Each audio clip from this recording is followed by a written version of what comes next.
महापुराण की कथा कहती है, महाराज पूर्णिमा का जो चंद्र है वो विशाल काय है और उस चंद्र की पूर्णता में हमारी अभिलाषाएं भी पूर्ण हो। आप आस्था चैनल के माध्यम से जितने लोग कथा सुन रहे हैं, फेसबुक यूट्यूब पर जितने कथा सुन रहे हैं और कुबेरेश्वर धाम में जितने कथा सुन रहे हैं, आप में से कितने लोग हैं जो पूर्णिमा का व्रत करते हैं? जो माताएं करती हो जरा हाथ उठाइए। पूर्णिमा का व्रत जो करती हो, करते हो ना आप लोग? रखिए हाथ। अब पूर्णिमा के व्रत में आपने कई बार किताब पढ़ी होगी पूर्णिमा की, या आपने व्रत किया होगा, या पूर्णिमा का व्रत आप धारण करे होगे, तो उसमें पूजन कौन से भगवान की होती है?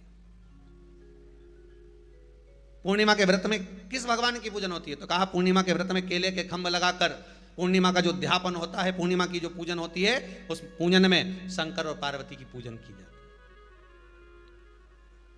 शिव और नारायण की पूजन करी जाती है, शंकर और पार्वती का स्मरण किया जाता है। किसकी पूजन होती है? शिव पार्वती। क्यों शंकर और पार्वती का पूजन क्यों करा जाता है पूर्णिमा के व्रत में? क्योंकि शिव और माता पार्वती ही केवल एक ऐसे हैं जिन्होंने अपूर्ण लक्ष्मी को भी पूर्ण बना दिया था। किसको पूर्ण बनाया है? लक्ष्मी। पूर्णिमा के दिन अगर आप शंकर भगवान को एक लोटा पानी अगर शिव को समर्पित कर रहे हो, श्वेत पुष्प को रखकर शंकर जी के ऊपर सफेद फूल को चढ़ाकर अगर एक लोटा जल भी, एक पात्र जल भी शंकर को समर्पित कर रहे हो, तो ये लक्ष्मी के लिए ही तो कर रहे हो। और कौन सी लक्ष्मी? पूर्ण लक्ष्मी। पूर्ण लक्ष्मी। आपको पहले भी कथा में कहा, एक बार भगवान विष्णु के सामने लक्ष्मी मैया ने बहुत तेज स्वर में कह दिया था, नारायण, दुनिया के लोग आपका नाम जपते हैं, दुनिया के लोग नारायण नारायण कहते हैं, दुनिया के लोग आपका भजन करते हैं, पर सत्य मायने में कहूं ना तो मेरे बिना दुनिया के लोगों की नहीं चल सकती, मेरे बिना दुनिया नहीं चल सकती, संसार मेरे बिना नहीं चल सकता। भगवान विष्णु ने कहा ये तो गलत है लक्ष्मी आपका कहना।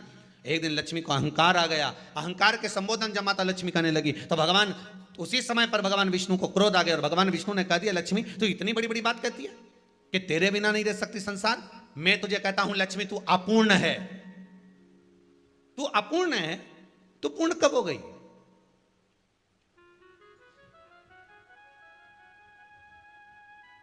तेरी पूर्णता कहां हो गई? लक्ष्मी की आंख से आंसू बहने लगे। आज आपने मुझे अपूर्ण कहा है, आपको मालूम है आप मुझे अपूर्ण कह रहे हो? आपको ये ज्ञात हो रहा है आप मुझे अपूर्ण कह रहे हो? भगवान कहते हैं हाँ लक्ष्मी मैंने तुझे अपूर्ण कहा है।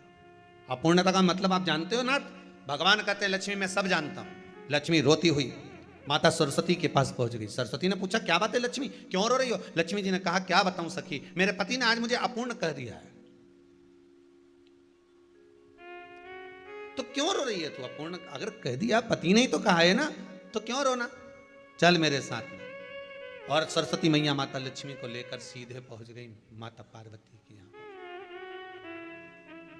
माता पार्वती के यहाँ जब पहुंची है, माता पार्वती जी ने लक्ष्मी जी को देखा और सरस्वती को देखा तो पूछा कि बात क्या है, क्या हो गया ऐसा,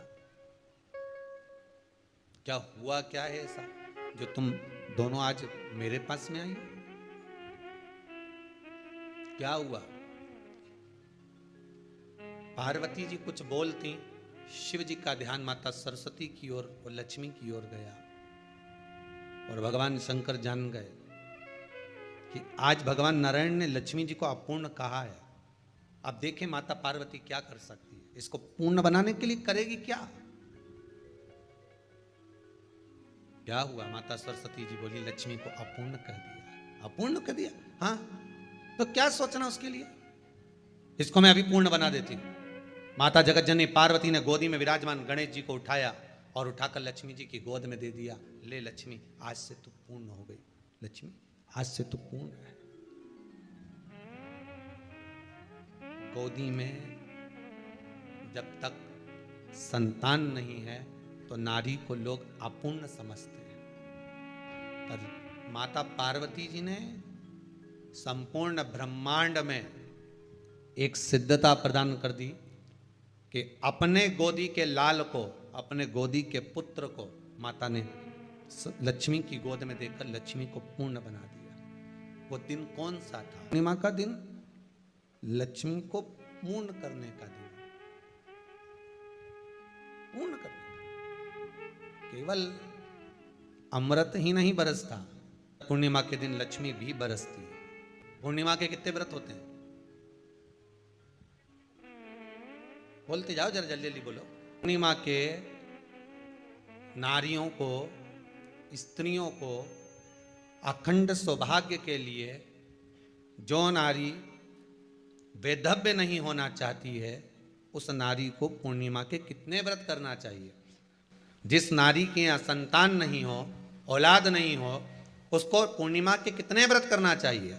जिस नारी का पुत्र, पति बहुत बीमारी से ग्रसित हो, लग रहा हो कि ये मेरा बेटा बहुत बड़ी बीमारी में घिरा हुआ है, तो नारी को कितने व्रत करना चाहिए? स्वयं भगवान कृष्ण ने माता यशोदा को द्वापर में भी बताया है कि पूर्णिमा के 32 व्रत होते हैं। कितने व्रत होते हैं? 32। हम भगवान कृष्ण यशोदा रानी को, माता यशोदा जी को भी बता रहे हैं 32 व्रत। अब आपको किसी ने बता दिया होगा कि 8 कर लो, 7 कर लो, 6 कर लो, 12 कर लो, इसलिए आपने बोला कि 12 कर लीजिए, 32 कर लीजिए। अरे यहां तो द्वापर की कथा भी कहती है। यशोदा जी ने एक बार भगवान कृष्ण को रोक कर कह दिया, ए कन्हैया रुको। कन्हैया बोले, बोलो माँ क्या बात है? कन्हैया जरा रुकिए, इधर आओ जरा। भगवान कृष्ण आए।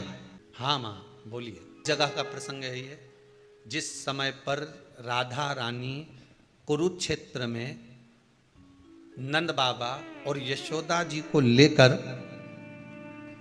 कुरुक्षेत्र के कुंड में, ब्रह्म सरोवर में स्नान कराने के लिए लेकर जाती है, ग्रहण का समय पर।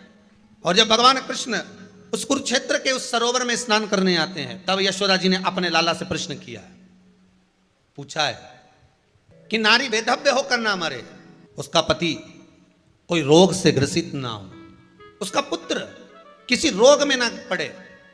कितना सुंदर संवाद लिखा है। अगर किसी माता का पुत्र मान लो किसी नशे में डूबा हुआ है, कोई नशा कर रहा है और गलत नशा है, आपको लग रहा है कि ये नशे में डूबा हुआ है, आपको लग रहा है कि ये गलत जगह पर डूब गया है, आपको लग रहा है कि मदिरापान में, मांसाहार में या अधिक अधिक गांजा आदि का जो भी नशे होते हैं, जितने भी नशे, उसमें डूब चुका है। और माँ उसको समझा रही है, तू नशे में मत डूब, तू इस काम को मत कर, तू ये गलत कर्म मत कर। माँ उसको समझा कर हार गई। तो मेरा माताओं से निवेदन है, आप उसको समझाना बंद कर दो, एक काम करना प्रारंभ कर दीजिए। हमें जो शिव महापुराण के माध्यम से शास्त्र कह रहा है कि आप 32 पूर्णिमा के व्रत प्रारंभ कर दो। उसमें करना क्या है आपको? केवल जिस दिन व्रत रहे, रात्रि के समय पर कोई भी मीठा, कुछ भी सामग्री आप चंद्र की रोशनी में, चंद्र को अर्घ देने के बाद, पूजन करने के बाद उसको रखो, और वही सामग्री जो नशा कर रहा है उसको पूर्णिमा के दूसरे दिन उसको खिलाओ। आप धीरे धीरे खिलाना चालू करेंगे, जिस नशे में वो डूबा हुआ है उस नशे से वो छूटना प्रारंभ हो जाएगा। 2 पूर्णिमा व्रत करके तो देखो, तीसरे में तुम्हें जरूरत ही नहीं पड़ेगी। धीरे धीरे आप रुक, वो छूटना प्रारंभ हो जाएगा। स्वयं भगवान कर रहे हैं। यशोदा मैया ने कन्हैया को रोक लिया कुरुक्षेत्र के उस मैदान में, और भगवान कृष्ण का दर्शन माता यशोदा जी करी। बहुत बहुत दिनों के बाद माँ को, आज माता यशोदा को लाला का दर्शन हुआ, बहुत समय के बाद, जाने के बाद, बहुत समय। कृष्ण से माता यशोदा जी ने पूछा, कन्हैया लो, किसी नारी का पुत्र या पति रोग से ग्रसित हो,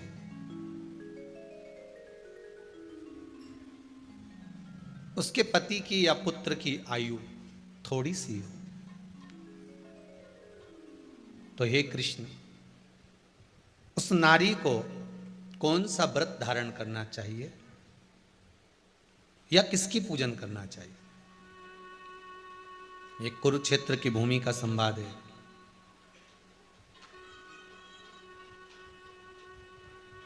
भगवान कह रहे हैं, मां, अगर नारी अपने पुत्र और अपने पति के लिए, उसकी उम्र की वृद्धि के लिए, रोग मुक्ति के लिए, विश्व के ताप को कम करने वाले चंद्रदेव की आराधना, पूर्णिमा के व्रत को धारण करती है, तो नारी उस व्रत के प्रभाव से अपने पुत्र और पति की बीमारी को, रोग को हर लेती है।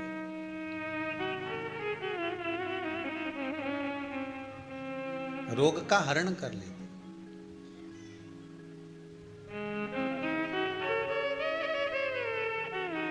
महाराज, जो बच्चा बुद्धि से विकलांग हो, विद्या में कमजोर हो, परीक्षा हॉल में पेपर देते समय भूल जाता हो, वे एक काम ना करता हो, तो निवेदन है किसी भी पूर्णिमा की रात्रि को 12 बजे गाय के, गौ माता देसी गाय के जो 4 थन होते हैं, उन 4 थन में से जो आगे के थन होते हैं, 2 पीछे की ओर होते हैं, 2 आगे की ओर होते हैं, तो जो आगे के 2 थन हैं उस थन का दूध निकलवा लिया जाए और उस दूध का कोई भी मीठा पदार्थ बनाओ तो ठीक है, ना बनाओ तो उसी दूध में शक्कर मिलाकर पूर्णिमा की रात्रि को, जो विवेक से कमजोर हो, बुद्धि से कमजोर हो, या याद करा हुआ सब भूल जाते हो, या आपके लिए भी है कोई चीज रखते हो भूल जाते हो, विवेक याद नहीं रहता, बुद्धि में इतना प्रबल बल नहीं आ पाता, याददाश्त कमजोर होती चली जा रही, तो किसी भी पूर्णिमा की रात्रि को 12 बजे गाय के आगे के 2 थन का दूध, उसमें कोई पदार्थ, शक्कर, गुड़ कुछ भी मिलाकर भगवान के चंद्रदेव की साक्षी में उसको पिला दिया जाए। महाराज, बार बार पिलाने की जरूरत ही नहीं पड़ेगी, एक ही बार में काम कर जाएगा और विवेक पूर्ण तरह से कार्य करने लगेगा। इसी गाय के आगे के 2 थन का दूध बड़ा प्रबल होता है। पूर्णिमा की रात्रि को 12 बजे उसका प्रयोग किया जाए। दूध को निकाल लो शाम के समय, रात्रि के समय ग्वाले से कहकर, जिसके यहाँ पर देसी गाय हो वहां निकलवा कर उसको रखा जाए, उसका पान करा जाए। रोग बीमारी में प्रबलता, तो मां यशोदा जी जग कल्याण के लिए पूछ रही है।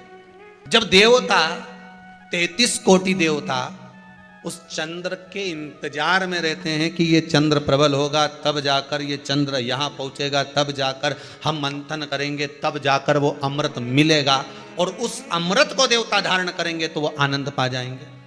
हम क्यों एक एक पूर्णिमा छोड़ें? एक एक पूर्णिमा के महत्व को जानिए। कोई पूर्णिमा साधारण नहीं है, कोई प्रदोष साधारण नहीं है, कोई शिवरात्रि साधारण नहीं है। 12 महीने शिवरात्रि पड़ती है, 12 महीने में प्रदोष पड़ते हैं, का महत्व ही नहीं जान पाते। कौन से प्रदोष पर क्या करना है, कौन सी पूर्णिमा को क्या धारण करना है, कौन सी शिवरात्रि पर। कई लोगों को तो यहां तक नहीं मालूम था कि भाई श्रावण के महीने में भी शिवरात्रि आती है। वो तो बस लोगों के कि शिवरात्रि का पूजन हुआ, तो उसका स्मरण क्यों छोड़े हम? अगर ये वेद और शास्त्र ब्राह्मणों को दिए गए हैं, ये वेद और शास्त्र विद्वत जन को दिए गए हैं, तो इसका स्मरण होना चाहिए कि हम निकालकर जनमानस तक ये चीज पहुंचाएं कि हमें इस दिन ये पूजन करना है, उसका स्मरण होना चाहिए। भगवान कृष्ण से यशोदा जी ने पूछा तो भगवान कृष्ण ने कहा, मां, पूर्णिमा का व्रत अगर नारी 32 पूर्णिमा धारण कर लेती है तो वो नारी बेधव्य होकर नहीं जाती।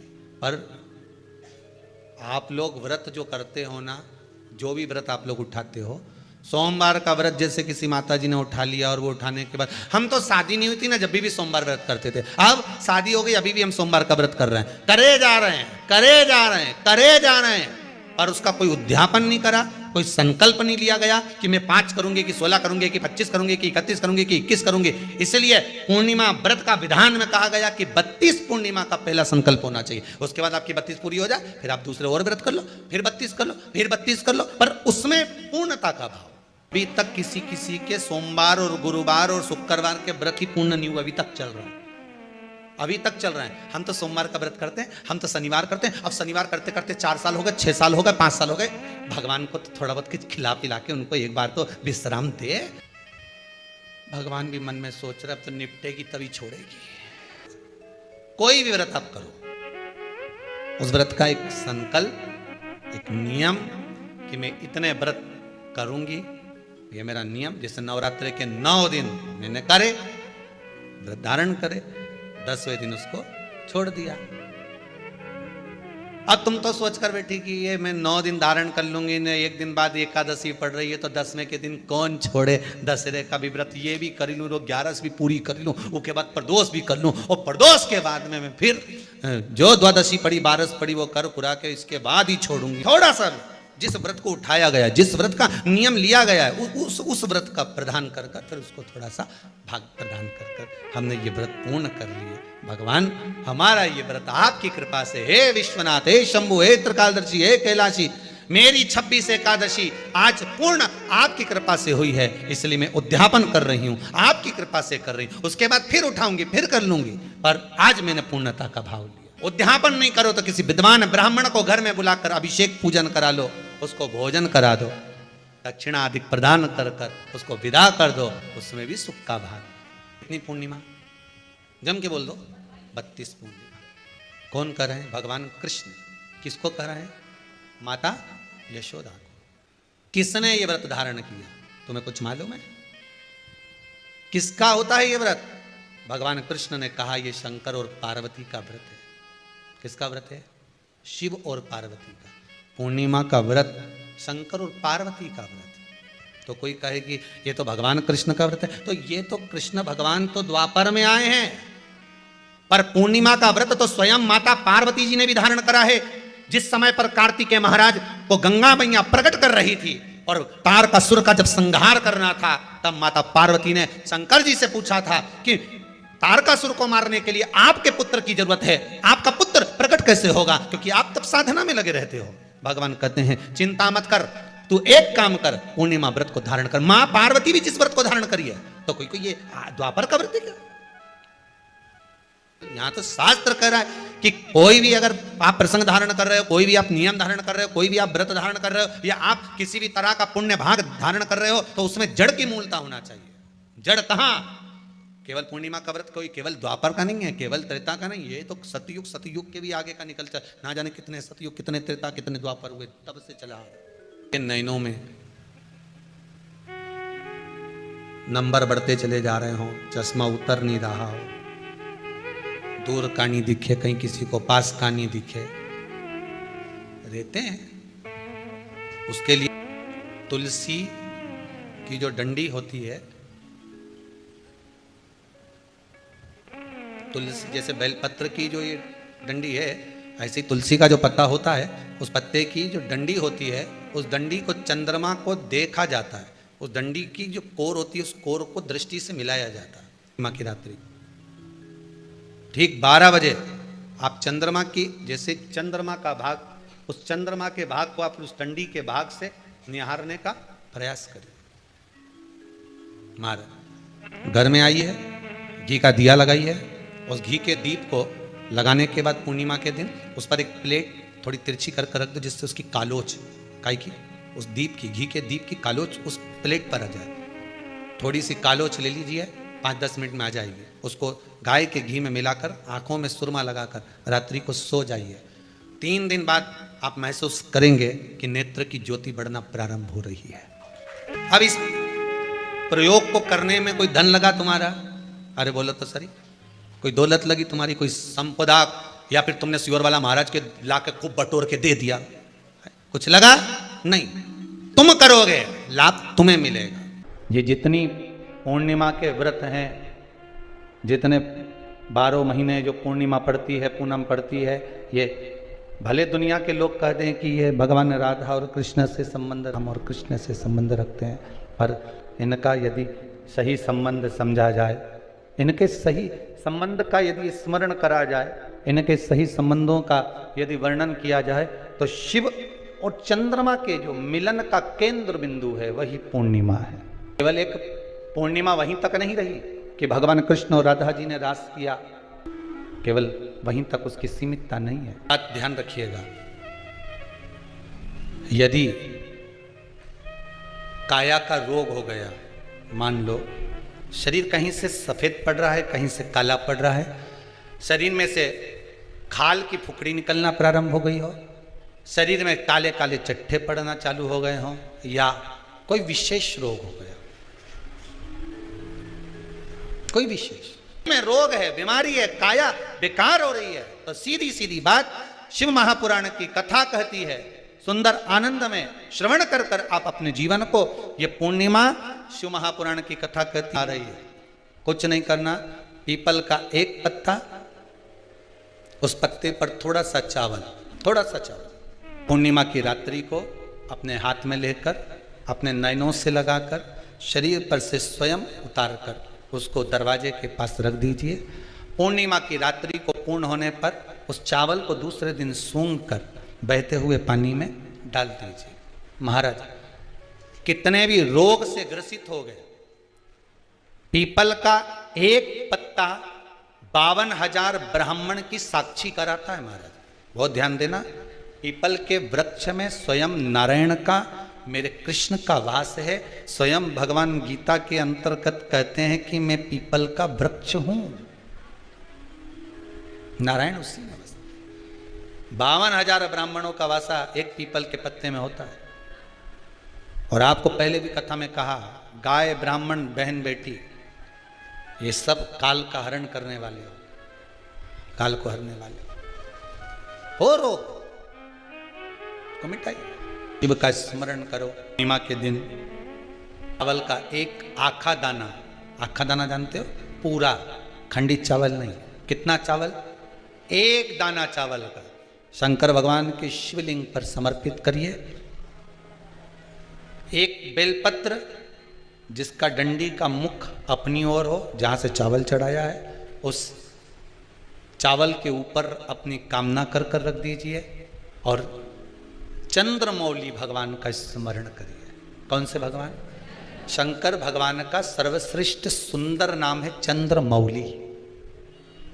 चंद्रमौली भगवान का स्मरण करिए, अपनी कामना कर कर बेलपत्र समर्पित कर कर शिव जी पर एक लोटा पानी, एक जल पात्र समर्पित करो, कलश से जल चढ़ा दीजिए, नैनों में वो जल लगाकर अपनी कामना कर कर वापिस घर को आइए। आएगी जो कामना करी है मेरा चंद्रमौली भोलेनाथ उसे पूर्ण कर ही देगा। शिव उपासना के लिए जितनी 12 महीने में पूर्णिमा पड़ती है, एक एक पूर्णिमा का व्याख्यान वर्णन करेंगे। आज तो कथा का महत्तम दिवस है, पहला दिवस है, तो हम उसको महत्व समझें कि पूर्णिमा का महत्व क्या है, हम उसका महत्व समझें कि शंकर और चंद्र का रिश्ता क्या है, संबंध क्या है। भगवान ने जितनी पूर्णिमा बनाई है, जितने नक्षत्र बनाए, जितनी घड़ी बनाई, जितना पल बनाया, जितना समय बनाया, ये शंकर भगवान ने जो बनाया ये गलत नहीं बनाया, श्रेष्ठता के लिए बनाया, जग के उद्धार के लिए, संसार के उद्धार के लिए बनाया। अब उसका प्रयोग आप करें ना करें ये आपके ऊपर है, आप उसका प्रयोग कर रहे हैं ना कर रहे हैं आपके ऊपर, पर जो बनाया है मेरे भगवान। कि कुछ तिथियां भारत की भूमि पर ऐसी वर्णित है जिन तिथियों में भी गंगा का जल, हम शिव को अगर एक बूंद भी समर्पित कर रहे हैं, गंगा का जल मात्र एक आधी चम्मच भी, आचमन जितना भी अगर हम शिव को समर्पित कर रहे हैं तो उसका सुख आनंदित है। जैसे पंचमी तिथि, नवमी तिथि, दशमी तिथि, एकादशी, प्रदोष, पूर्णिमा, अमावस्या, ये तिथियां हमारे पशुपतिनाथ का व्रत करते हो, आप 16 सोमवार का व्रत करते हो, आप संकट सोमवार का व्रत करते हो, आप शिवरात्रि का व्रत करते हो, सोमवार की अष्टमी का व्रत करते हो। उन व्रतों में सारे व्रत करो, मना नहीं है, पर उस व्रत में अपना पूर्ण समर्पण परमात्मा के प्रति रखो।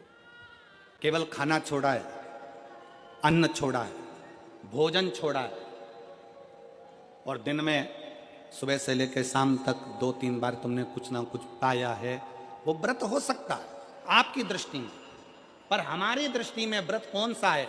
शिव महापुराण की कथा कहती है कि सुबेरे आपका व्रत चालू हुआ, दूसरे दिन ब्रह्म मुहूर्त तक जो आपका व्रत आपने रखा है, भगवान का जो व्रत कर रहे हो, उस व्रत में एक बात अपने अंदर उतार कर रखो कि इस दिन मैं अपने मोबाइल का त्याग करती हूँ, पूरे दिन मैं मैसेज नहीं पढ़ूंगी, मैं देखूंगी नहीं, मैं अपशब्द नहीं कहूंगी, मैं जानूंगी नहीं। दूसरा, आज के दिन मेरा व्रत है, आज 1 महीने में, 15 दिन में, 2 दिन में, 20 दिन में मैंने अगर किसी से भी अपशब्द कहा होगा, आड़ा टेढ़ा कहा होगा, तो सबसे पहले आज व्रत वाले दिन मैं उसको सॉरी कहूंगी, क्षमा मांगूंगी और अपने हृदय से लगाने का प्रयास करूंगी। व्रत है।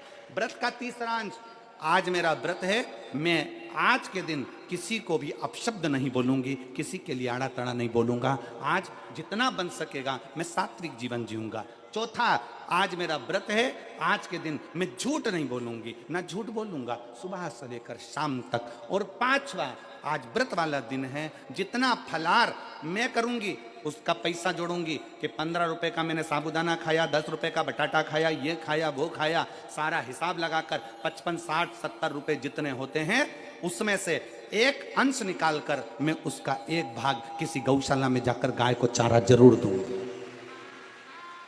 आपका व्रत, आपकी साधना, आपका तप, आपका बल आप कैसा कर रहे हैं? केवल भूखे रहने पर भगवत पद की प्राप्ति नहीं होती। शिव महापुराण की कथा कहती है कि भूखे रहने से भगवान की प्राप्ति नहीं होती। शिव पुराण की कथा कहती है भगवान को पाने की भूख बढ़ाने से भगवान की प्राप्ति होती है। भीतर से परमात्मा को पाने की भूख बढ़ाइए, भगवान को पाने की भूख बढ़ाओ भीतर से।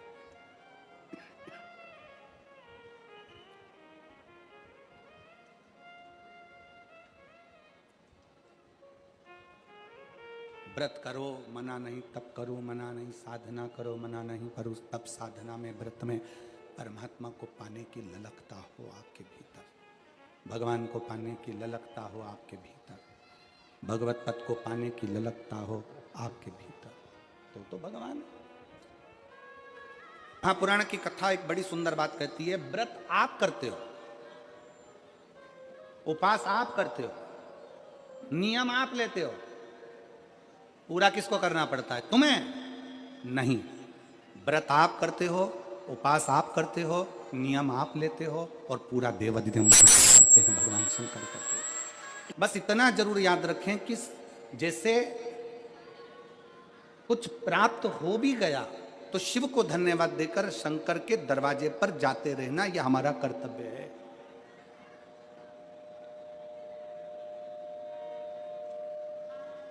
एक बहन जी ने पत्र लिखा था कल। उस पत्र में बहन जी ने लिखा कि शिव महापुराण तप का मतलब क्या होता है? चलिए, उपास का मतलब बताओ। खाना छोड़ देना व्रत नहीं है, दूसरे का धन छुड़ाकर खाना छोड़ देना व्रत है। शिक्षा दे देना, किसी को चिकित्सा की जरूरत है उसकी चिकित्सा में थोड़ा सा धन लगा देना, कोई रोते हुए के आंख के आंसुओं को पोंछ देना, किसी के दुख में खड़े होकर उसको खुशियां प्रदान कर देना, ये दुनिया का सबसे बड़ा व्रत है, सबसे बड़ी साधना, सबसे बड़ा तप। मन साफ है तो सारी गलतियां माफ है, और अगर मन ही साफ नहीं है तो गलती कौन माफ करेगा भाई?